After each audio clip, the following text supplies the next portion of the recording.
Que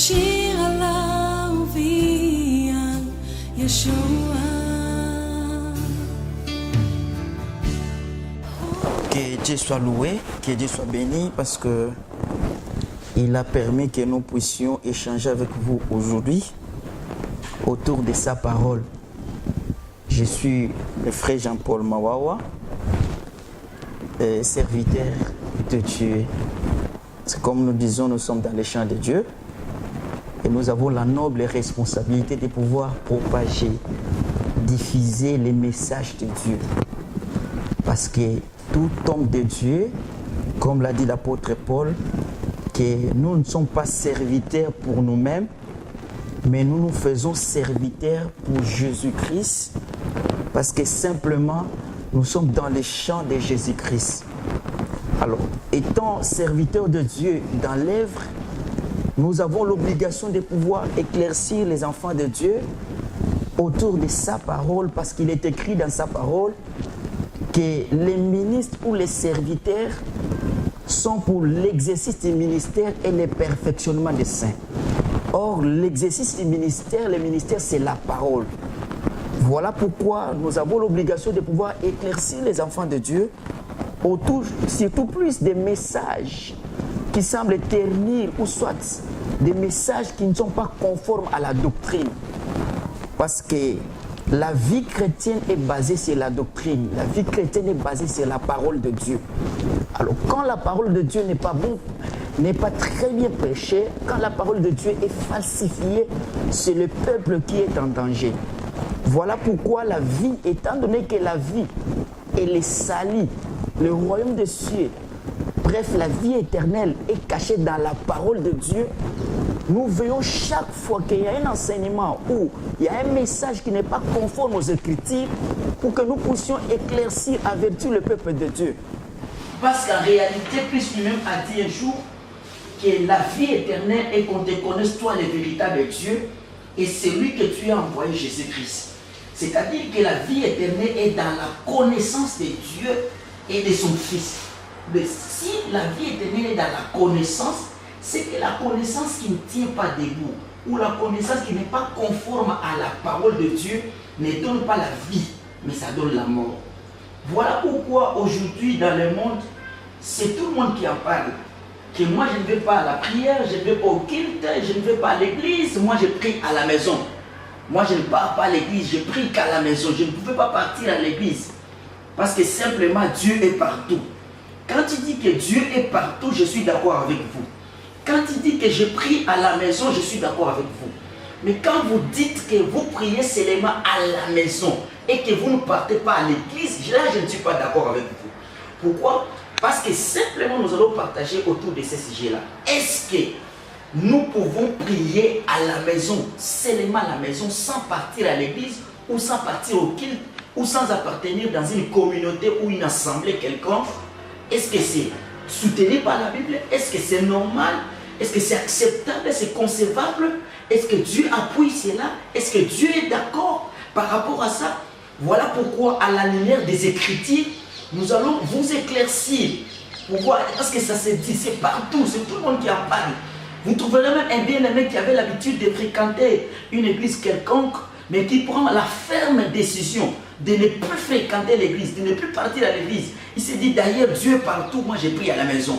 Dieu est partout, j'ai pris à la maison. Même il y en a de ceux qui n'ont jamais écouté l'évangile, qui n'ont jamais été à n'importe quelle église, qui ne prient même pas, mais qui se disent entre eux que moi je prie à la maison ou bien je prie à la maison seul. Dieu m'écoute et Dieu m'exauce. Je vous informe qu'à la lumière des Écritures, nous allons éclaircir, vous éclaircir par rapport à ça. Est-ce que c'est normal? Est-ce que Dieu exactement exauce la prière de tous ceux qui prient à la maison?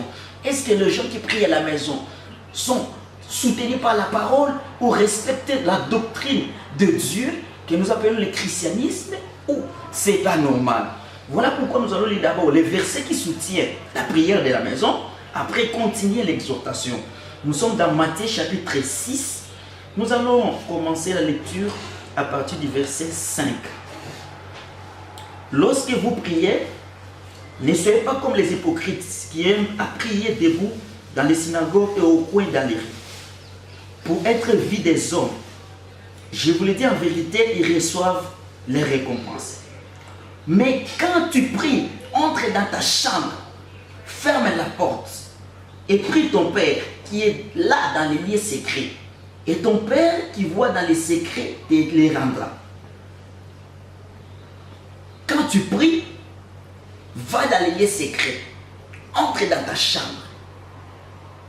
Oui, c'est soutenu par la Bible.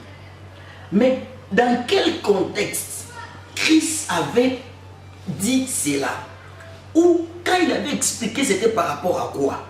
C'est parce que les pharisiens se considéraient être vus, voulaient prier publiquement dans les endroits pour qu'ils soient vus. C'était dans le cas de l'hypocrisie.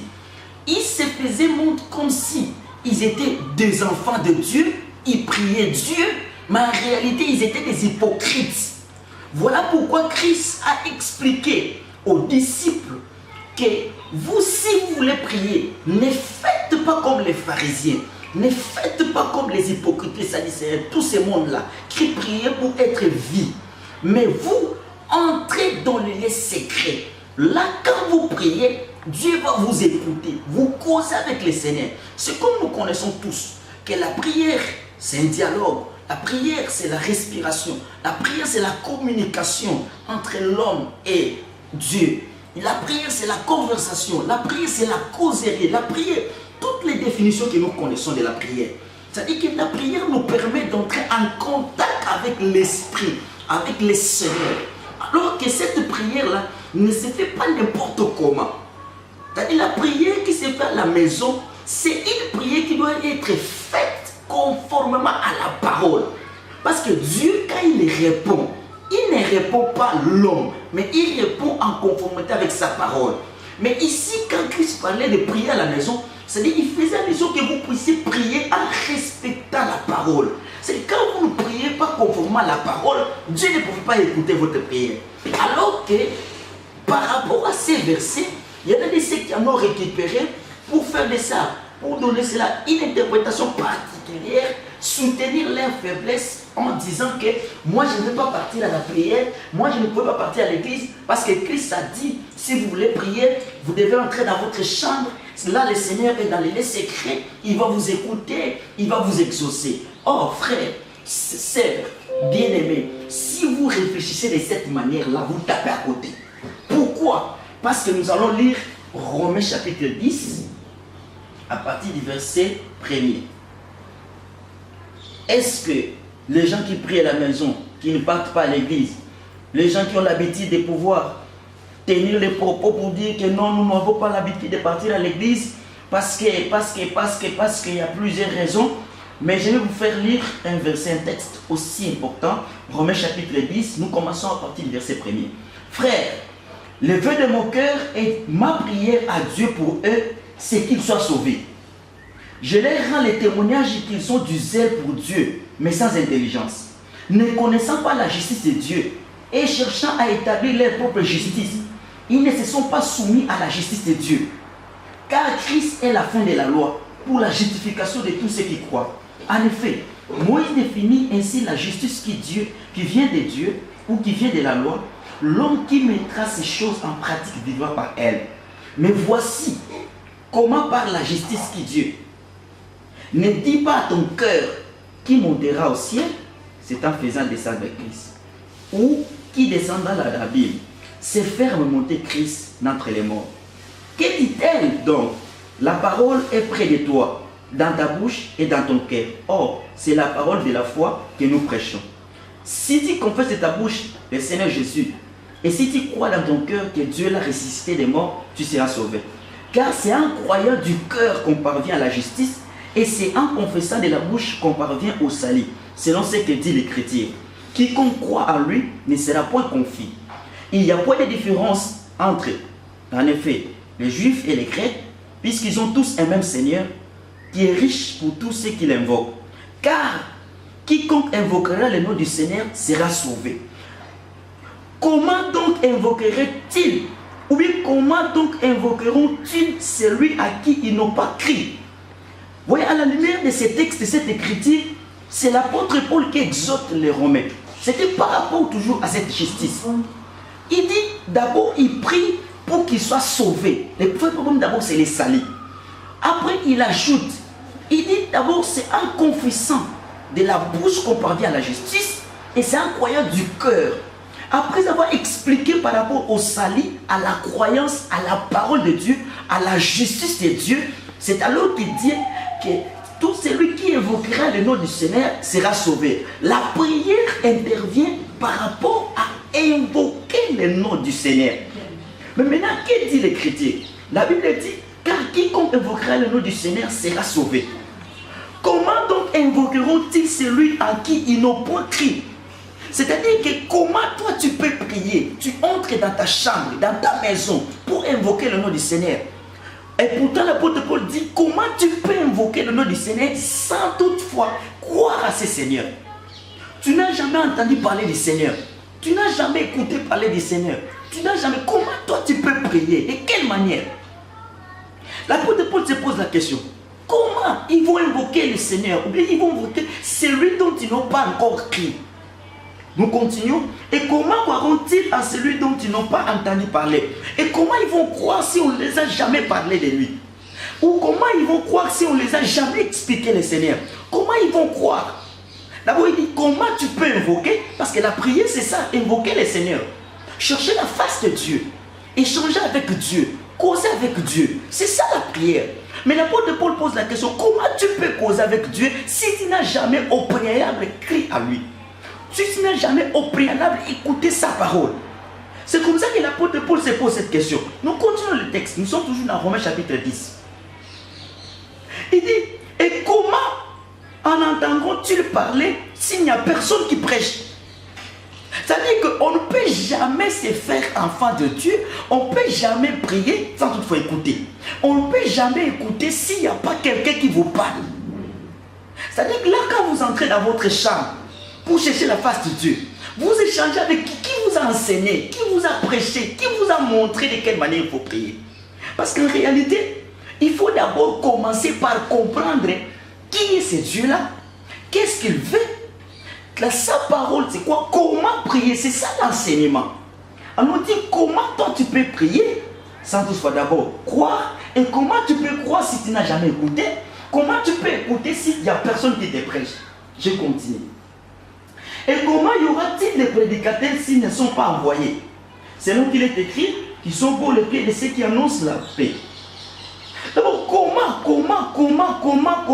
l'ensemble de toutes ces questions, c'est ça qui bloque tous ces mondes-là qui prient à la maison. Tu pries, tu n'as jamais crié. Tu pries, on ne t'a jamais prêché. Tu pries, de quelle manière tu dois prier? Mais si vous continuez les mêmes versets, là, Matthieu chapitre 6, où Christ expliquait que nous devons entrer dans la chambre, dans les secrets pour prier, chercher la face de notre Dieu qui est dans les secrets. Il continue, là, à la fin, il a expliqué aux apôtres de quelle manière il faut prier. Parce que l'homme ne connaît pas comment prier. L'homme ne connaît pas la face de Dieu. Parce que Dieu est esprit, l'homme est charnel. De quelle manière il doit entrer en contact, toi, un être charnel, un être palpable, un être mortel, un être physique. Tu peux entrer en contact avec un être qui est esprit. Ça te demande une transformation. Alors de quelle manière tu dois te transformer? De quelle manière tu dois entrer dans une autre dimension qu'on appelle la dimension du surnaturel? De quelle manière? C'est ça le problème. On ne t'a jamais prêché. De quelle manière tu peux? C'est l'apôtre Paul. Parce que tout ce que nous vivons sur la terre ici, il n'y a rien de nouveau. Il n'y a rien. Donc, c'est-à-dire qu'avant que tu entres dans ta chambre, pour chercher la face de Dieu dans les secrets, et je vous informe, ce n'est pas seulement dans ta chambre là-bas, partout tu peux te retrouver dans un endroit secret. Tu peux chercher la face de Dieu et Dieu t'exauce. Mais à condition qu'on t'enseigne, on doit t'expliquer de quelle manière ce Dieu-là écoute. Qu'est-ce qu'il veut? De quelle manière tu dois prier? D'abord, lui-même Christ a dit ça aux disciples, après avoir les expliqué que tu dois entrer dans les secrets, il a continué à leur expliquer de quelle manière ils doivent prier. C'est là où il a dit notre Père qui est au ciel. C'est-à-dire les disciples étaient avec Christ, ils marchaient avec Christ, ils vivaient avec Christ, mais ils ne connaissaient pas prier. Ils ne connaissaient pas prier. Et toi, par quelle magie, mon frère? Par quelle magie, ma soeur? tu peux te taper la poitrine pour dire que non, moi je suis là, tel que je suis là, j'ai prié à la maison. J'ai prié à la maison. On ne peut jamais prier sans parole. Ça dit que la prière, nous considérons ça comme un sacrifice. Alors que le sacrifice doit être présenté sur l'autel. Or, l'autel que nous avons aujourd'hui, c'est la parole. C'est-à-dire tout ce qui se fait doit se faire en conformité avec la parole. Dieu a même dit à Jérémie que Jérémie, moi je suis derrière ma parole pour l'exécuter. C'est que s'il y a une adresse, s'il y a un endroit que nous devons trouver Dieu, c'est dans sa parole, derrière sa parole. Alors que toi, quand tu pries dans ta chambre, tu pries sa parole. C'est que pendant que toi tu pries, tu te considères comme quelqu'un qui prie, mais en réalité tu ne pries pas. Tu ne pries pas pourquoi? Parce que l'apôtre Paul nous a expliqué ici dans Romains chapitre 10 que comment nous pouvons évoquer quelqu'un qu'on n'a jamais entendu parler. Et comment nous pouvons écouter s'il n'y a pas de prédicateur. C'est-à-dire si nous allons à l'église, si nous allons au culte, si nous allons à l'église chaque fois, c'est pour écouter la parole. C'est cette parole qui fera de nous des justes. C'est cette parole qui va nous sanctifier. C'est cette parole qui va nous sauver. C'est cette parole qui va nous amener à la perfection. C'est alors que nous aurons la possibilité de prier. Parce que la prière, c'est quoi? La prière, c'est le fait de pouvoir répéter la volonté de Dieu dans sa bouche. C'est comme Jacques dit, que vous priez, mais vos prières ne sont pas exaucées. Pourquoi? Parce que vous priez mal, dans le but de satisfaire vos propres besoins ou désirs. Mais c'est que la meilleure prière ou une bonne façon de pouvoir prier, c'est de prier conformément à la parole. Or, cette parole-là, tu ne peux pas t'enseigner toi-même parce que la Bible est compliquée. Dieu se cache dans les Écritures. Plutôt, notre Dieu se cache dans les Écritures. C'est dans les Écritures que nous pouvons découvrir Dieu. Mais tu ne peux pas découvrir Dieu de ta manière. Non, Samuel ne pouvait pas découvrir Dieu s'il n'était pas à côté de lui. Timothée ne pouvait pas découvrir Dieu s'il n'était pas à côté de Paul. C'est que tous ces gens-là, ils ont découvert Dieu parce qu'ils étaient prêchés, ils étaient enseignés. De même aussi, Jésus-Christ, devant les 12 disciples, les 12 disciples ne pouvaient pas comprendre Dieu, ne pouvaient pas bien prier si on ne les avait pas enseignés. C'est que pour bien prier, pour bien chercher la face de Dieu dans sa vie, la condition sine qua non, c'est laquelle? C'est d'appartenir à une assemblée, c'est de partir à l'église. Quand vous partez à l'église, vous écoutez la parole. C'est cette parole qui vous justifie, c'est cette parole qui va vous purifier, c'est cette parole qui va vous sanctifier, c'est cette parole qui va vous accorder la vie éternelle. C'est la même parole qui vous apprendra de quelle manière il faut chercher la face de Dieu. C'est que sans la parole, on ne prie pas, il n'y a pas de prière. Il n'y a pas de prière. Même si on a fait longtemps, dire, moi j'avais prié, j'avais cherché la face de Dieu, j'avais besoin de l'argent, j'en ai trouvé. Même les gens qui ne prient pas trouvent l'argent. Mais l'apôtre Paul, quand il a expliqué par rapport à l'invocation, il a commencé d'abord par introduire que moi ma prière et qu'il soit sauvé. Une fois sauvé et qu'il puisse croire à l'évangile. Même les miracles. Il est écrit dans la parole que voici les miracles qui accompagnent ceux qui auront crié. C'est que si nous voulons les miracles, la première chose c'est de croire. C'est de croire. Mais comment vous pouvez prier à la maison? Je reste à ma maison, je cherche la face de Dieu à la maison, je prie dans ma chambre, Dieu est partout. Je vous informe que Dieu n'est pas... Dieu voit partout, mais Dieu n'est pas partout. Dieu voit partout, mais Dieu est dans sa parole. C'est que partout il y a la parole de Dieu, c'est là où Dieu reste. Mais là où il n'y a pas la parole de Dieu, là où la parole de Dieu n'est pas enseignée, là où Dieu ne réside pas, c'est là où il n'y a pas de parole. Toi-même tel que tu es là, ou vous-même tel que vous êtes là, bien-aimé, soeur, papa, maman, tout ce que vous êtes là, je vous informe ce soir, de partout où vous nous suivez, je vous informe ce soir, que tant que vous allez continuer à prier à la maison, sans fréquenter une église, sans écouter la parole de Dieu, vous ne priez pas. Vous ne priez pas. D'ailleurs, nous allons trop loin. Proverbe chapitre 28 dit quoi par rapport à ça? C'est tout le monde qui dit que moi je prie à la maison, tout le monde qui dit que moi je cherche la face de Dieu à la maison, je ne vais pas partir à l'église. Tape à côté. Proverbe chapitre 28, verset 9. Et dit la Bible à propos de cela. Proverbe chapitre 28.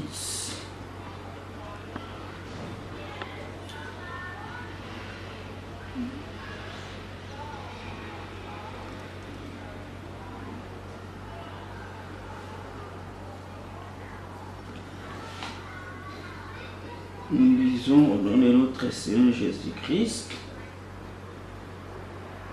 C'est comme ça que chaque fois, en tant qu'enfant de Dieu, chaque fois en tant qu'enfant de Dieu, nous avons l'obligation, si nous allons à l'église, c'est simple.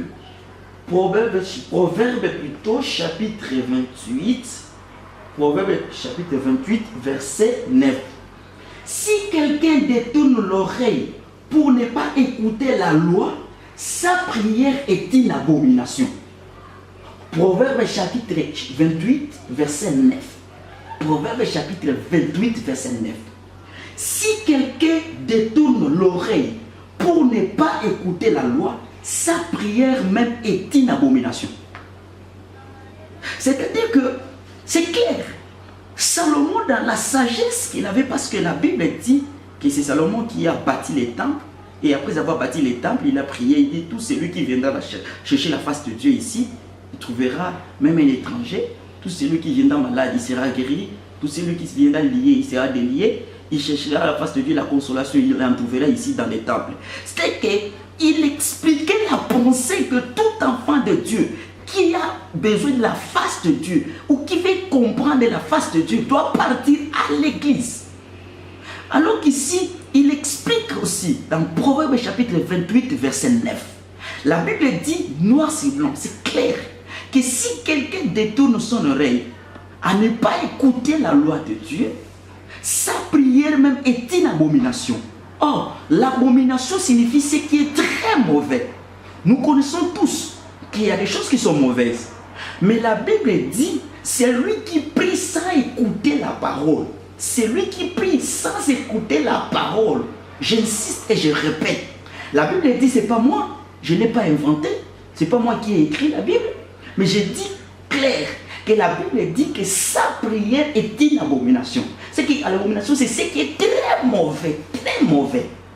C'est que la prière qui est faite dans la maison sans écouter la parole est très mauvaise et condamnable.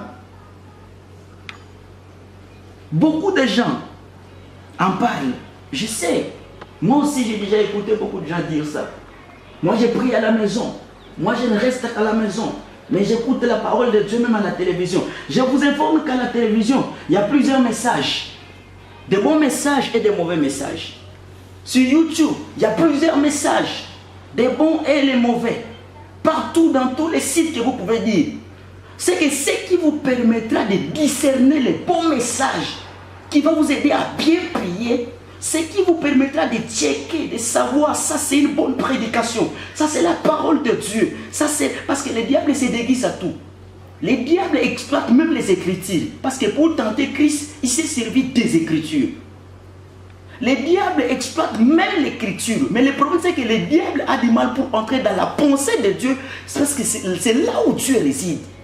Alors, tu ne peux bien comprendre la pensée de Dieu, non pas sur YouTube, non pas sur Facebook seulement, non pas sur n'importe quel Google consort, non. Tu peux comprendre la pensée de Dieu qui, en appartenant dans une église, tu es auprès d'un ministre de la parole. C'est-à-dire quelqu'un qui exploite la parole, qui explique très bien la parole. Parce que la pensée de Dieu est cachée dans les Écritures. Alors Dieu les révèle aux ministres de la parole. Les ministres les expliquent au peuple de Dieu. Voilà pourquoi nous, quand nous prions, nous ne devons pas prier n'importe comment.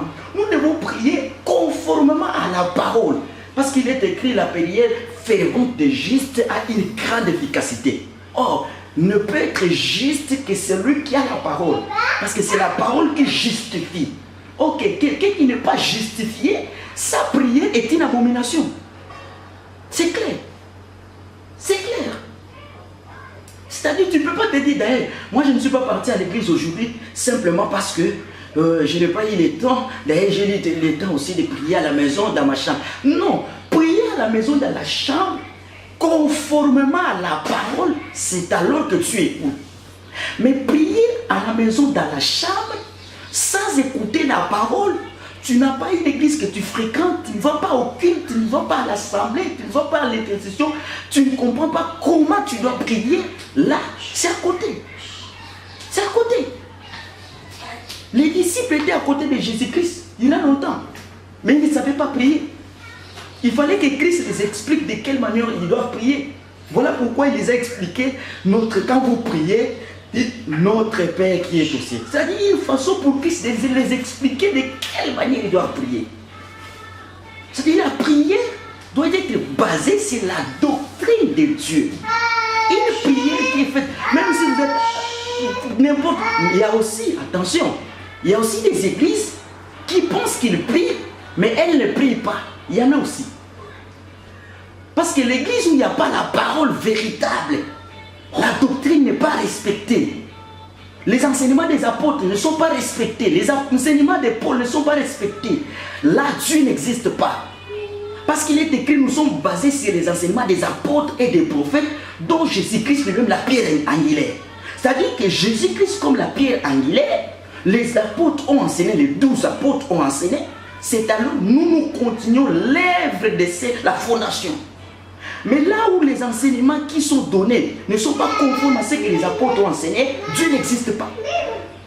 Dieu n'est pas là. Dieu n'est pas là. Parce qu'il n'y a pas un autre fondement. Le fondement, c'est celui des apôtres et de Jésus-Christ. C'est ça. Voilà pourquoi nous sommes venus juste pour vous expliquer que vous avez l'obligation de pouvoir écouter la vraie parole. Et cette vraie parole, un bon ministre de la parole, quand vous écoutez cette parole, vous vivez la parole, c'est avec cette parole que vous pouvez prier. Parce que Élie, au mont Carmel, Élie n'a pas directement invoqué le feu. Élie a commencé par reconstruire l'autel parce que l'autel était détruit par Jézabel et Akab avec les prophètes de Baal. Quand il a reconstruit, il a mis 12 pierres qui signifient les 12 tribus d'Israël. Nous aujourd'hui, les 12, ce sont les 12 apôtres. Après avoir mis les 12, c'est alors qu'il a jeté de l'eau qui est la parole et il a prié. Il n'a pas invoqué, il a dit Dieu d'Abraham, Dieu d'Isaac, Dieu de Jacob.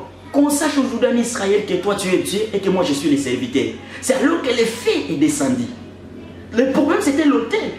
De même aussi nous aujourd'hui, si nous voulons bien prier et que Dieu puisse réaliser des exploits, opérer des grands miracles pour rendre gloire à son nom, nous avons l'obligation de respecter l'enseignement des apôtres et de Jésus-Christ qui est la pierre angulaire. C'est alors que Dieu sera glorifié dans nos prières.